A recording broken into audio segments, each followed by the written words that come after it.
Pemirsa, ada yang spesial di hari ulang tahun Presiden Prabowo. Ya, Satuan Pelayanan Gizi menghidangkan menu spesial MBG, yaitu nasi goreng dengan telur ceplok yang merupakan makanan kesukaan Presiden Prabowo.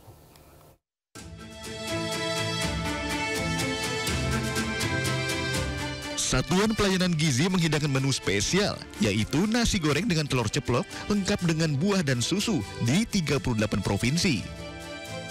Hal ini dilakukan untuk merayakan ulang tahun ke-74 Presiden Prabowo pada Jumat 17 Oktober 2025. Pasalnya, menu ini adalah makanan kesukaan Presiden Prabowo. Dan lihat saja, siswa dan siswi di seluruh Indonesia yang menerima pun menyambut dan menyantapnya dengan wajah bahagia.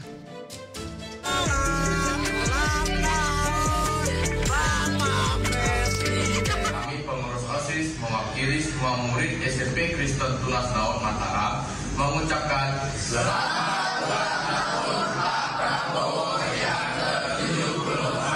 Terima kasih.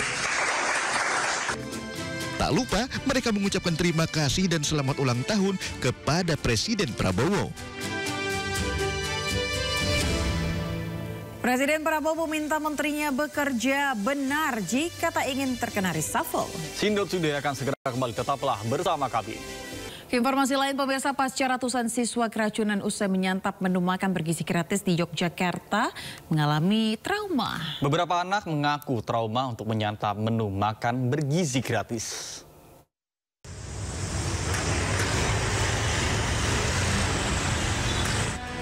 Sejumlah siswa Seman 1 Teladan Yogyakarta pasca keracunan usai menyantap makan bergizi gratis kembali bersekolah.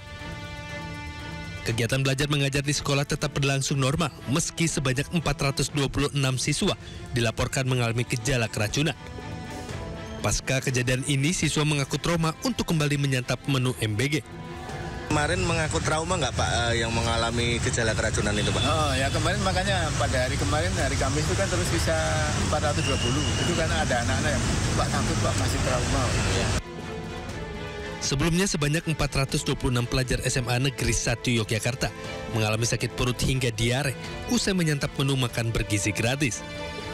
Menyusul kejadian tersebut, program MBG untuk sementara waktu terpaksa dihentikan hingga 2 minggu ke depan untuk dilakukan uji lab makanan yang disantap oleh para siswa. Dari daerah istimewa Yogyakarta, Gali Wisma Ainis melaporkan. Ya, pemirsa, SPPG bermasalah dituding sebagai biang kerok keracunan massal akibat konsumsi makan bergizi gratis. Ya, Kepala Badan Gizi Nasional menyebut bahwa 106 SPPG nakal sudah dihentikan untuk sementara.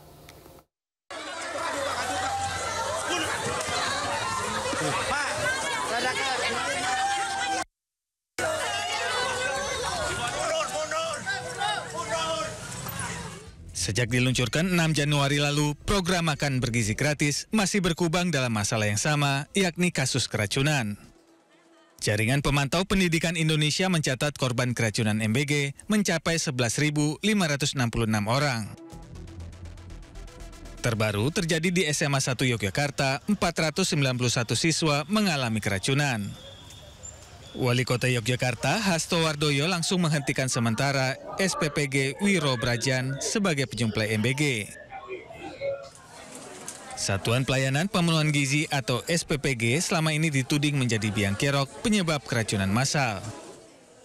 Ketua Badan Gizi Nasional Dadan Hindayana menyebut banyak SPPG abai dalam menjalankan SOP. Ia juga menyebut sudah menutup sementara 106 SPPG untuk melakukan evaluasi. SPPG yang lalai seperti itu ditutup untuk sementara untuk perbaikan dan sekarang itu ada 106 kan yang ditutup sementara, baru akan 12 dirilis lagi setelah perbaikan itu diselesaikan. Sementara itu, Ketua DPP Persatuan Ahli Gizi Indonesia Bidang Ilmiah, Marudut Sitompul menyatakan penerapan rapid test dan analisis bahaya atau HACCP di dapur MBG merupakan terobosan yang luar biasa. Selain rapid test, Pragi menyarankan agar dilakukan deteksi dini dengan organoleptik, yakni menguji bahan makanan dengan panca indera seperti penciuman. Manajemen sistem keamanan pangan, food safety management system, yaitu hazard analysis critical control points atau analisis bahaya dan pengendalian titik kritis itu perlu diimplementasikan. Berarti kalau diimplementasikan, plannya sudah ada, hasap plannya sudah ada, dan yang sudah diimplementasikan ini karena terus-menerus dilakukan maka harus diaudit. Pragi juga menyarankan agar dalam satu SPPG memiliki 2 ahli gizi sehingga kualitas menu MBG dapat terjaga. Tim Liputan iNews melaporkan. Sementara itu penggerebekan suami istri bandar narkoba di Mesuji, Lampung berlangsung dramatis. Ya, para pelaku berupaya kabur ke arah hutan. Cepat itu ke belakang itu.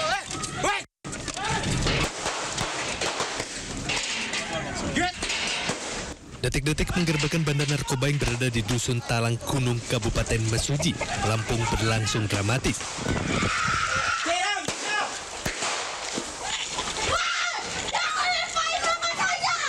Terduga bandar narkoba melarikan diri ke arah hutan untuk menghindari penangkapan.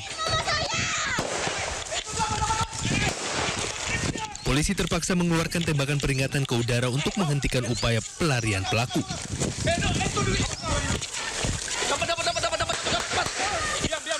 Sebelum akhirnya 2 orang terduga bandar narkoba yang merupakan pasangan suami istri ini ditangkap. Ya di plastik dia tadi mana? Selain mengamankan pelaku, polisi juga berhasil menyita 1 paket sedang sabu, 2 plastik klip berisi sabu sisa pakai, timbangan digital, serta ratusan plastik bungkus sabu. Ya, berapa tersangka Pak Kasat? 2, suami istri.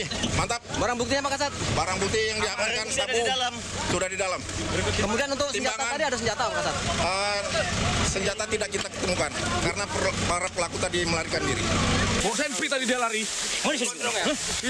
Selanjutnya pasangan suami istri terduga bandar narkoba dibawa ke Mapolres Mesuji guna penyelidikan lebih lanjut. Dari Kabupaten Mesuji, Lampung, Ahmad Lutfi, Rosyadi, iNews melaporkan. Pemirsa, isak tangis keluarga pecah saat jenazah korban Ponpes Al-Qasini yang ambruk tiba di rumah duka. Almarhum Zaki bin Yusuf merupakan santri asal Sampang yang terakhir kali diidentifikasi dan dimakamkan.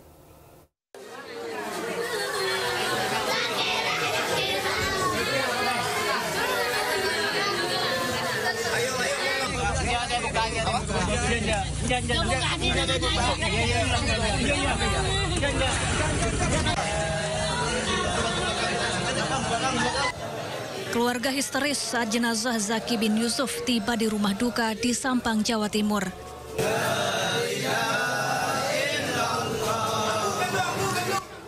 Almarhum Zaki bin Yusuf merupakan santri Pondok Pesantren Al-Qasini Sidoarjo yang menjadi salah satu korban mushola ambruk. Jenazah Zaki merupakan korban terakhir yang berhasil diidentifikasi dan diserahkan ke pihak keluarga.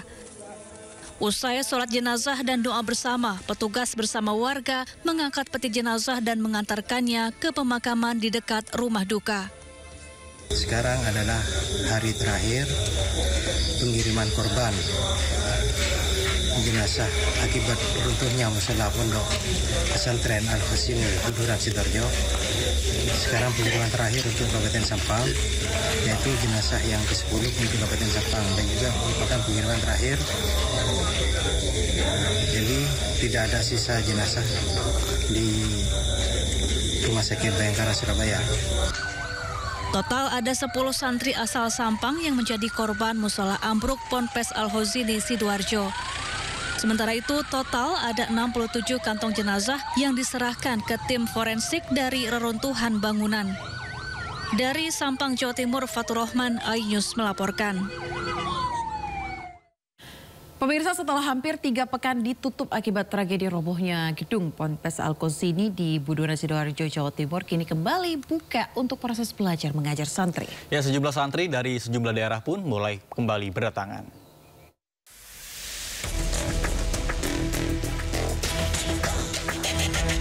Garis polisi masih membentang di lokasi gedung pesantren Al-Qasini yang ambruk. Tak jauh dari lokasi, sejumlah santri terlihat melakukan aktivitas di sebuah tenda. Meski proses hukum atas ambruknya gedung Pondok Pesantren Al-Khosini Buduran Sidoarjo terus berlanjut, namun pihak pesantren akan kembali membuka aktivitas belajar mengajar. Pihak pengasuh dan pengurus pondok mengaku telah menghubungi santri atau wali santri melalui pesan singkat serta telepon. Bersamaan kabar tersebut, sejumlah santri dari berbagai daerah juga mulai berdatangan. Karena kondisi pondok masih ditutup polisi untuk kepentingan penyidikan, pihak pengasuh mengarahkan para santri ke kampus 2 Al-Khosini yang berjarak sekitar 300 meter dari Pondok Putra Utama. Kampus ini telah disulap menjadi tempat belajar dan penginapan darurat. Jadi untuk sementara penampungan selama masih ada polis lain, kita gunakan di kampus 2, sudah kita hitung dengan jumlah calon santri yang akan kembali, insya Allah sudah bisa mencukupi. Pihak pengasuh dan pengurus Ponpes Al-Khosini menjamin aktivitas belajar mengajar santri tidak akan mengganggu proses penyidikan yang dilakukan di Treskrimsus Polda Jawa Timur. Dari Sidoarjo, Jawa Timur, Pramono Putra, iNews melaporkan.